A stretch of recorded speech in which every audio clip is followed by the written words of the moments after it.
Okay, so before we start talking about inequalities and compound inequalities, we're going to talk about interval notation. And a lot of times we'll use interval notation to describe a solution.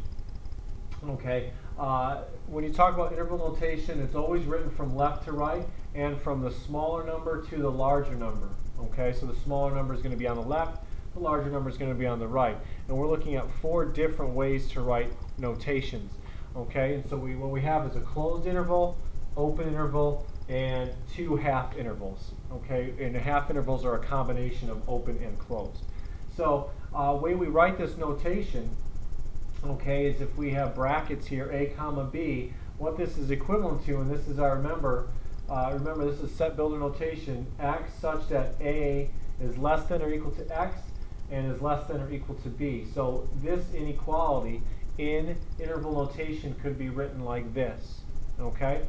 And that's a closed interval because we have the line underneath the inequality, so we include a and b in our answer. So if a and b are included, you use brackets. Second one down here, notice how we've changed from brackets to parentheses, and that just changes the inequality from including a and b to not including a and b, and those are open intervals. So that's open interval notation when a and b are not in the solution set. Okay, and the third and fourth one here are just combinations. When you can include a, when you don't include b, when you leave out a and you include b. So in this third one down here, a is included, so notice the line under the inequality, and b is not included, so there's no line. And this is called half interval notation, and here we've just switched the bracket into parentheses. And same thing, and notice how the inequality is with b, the line underneath, and a has no line underneath. Okay, so this may be a little bit complicated to see, like what does that mean?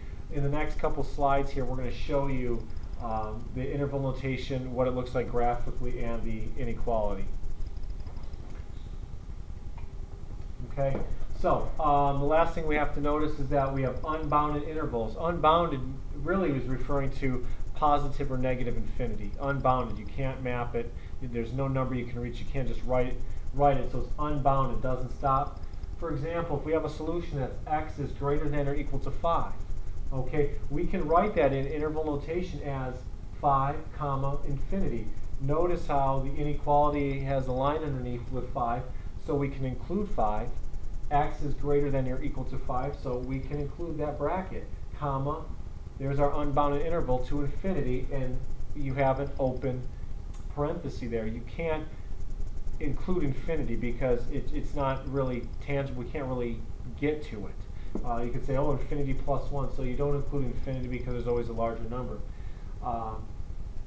Last couple things, union and intersection are going to replace, union is going to replace the or symbol, intersection is going to replace the and symbol. So if you're using these two terms here, these symbols, they're going to be replaced now with these symbols, union and intersection, and we'll talk about that later.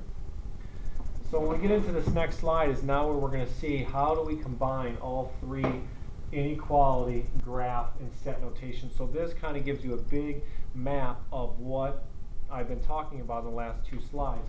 So let's say we have a solution that's between -2 and 5. X is greater than or equal to -2, but less than or equal to 5. Well, graphically, this is what our solution would be. The inequalities have the line underneath, so the bubbles are filled in, and the solutions are between those. X is greater than -2, but less than or equal to -5, so in between is the solution set.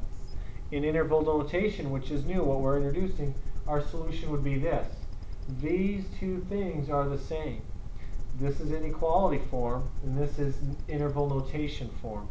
Either is acceptable unless I specifically ask you for inequality or interval notation.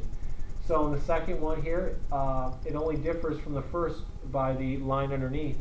This is going to be our open interval. We're not including 2 or 5. X is greater than -2. X is less than 5. Notice how we have open circles on the inequality versus closed. So hopefully now you see the difference between what is a closed interval and open interval. Open, you don't include. Closed, you do include those points there. So it looks like the same solution set, but we don't include 2 or -2 or 5. And with the interval notation, you have parentheses. The third one is half interval notation. Notice how x is greater than or equal to -2, but x is less than 5. So -2 is going to have that bubble. Okay, it's going to be filled in, but 5 won't be filled in. And again, it's the same type of solution set. We haven't changed the solutions here, the a and b value. We've just messed with the inequality signs, and we've gotten 3 different graphs and 3 different notations here. So again, inequality can include -2, can include 5 in this third example, so you have a bracket for -2 because you can include it, parentheses for 5 because you can include it. There's no line under the inequality. Should have an open circle, it does. Should have a parenthesis, and it does.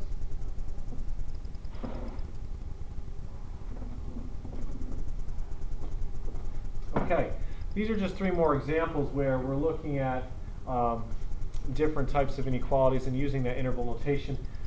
Here we're going to have those, what we call those unbounded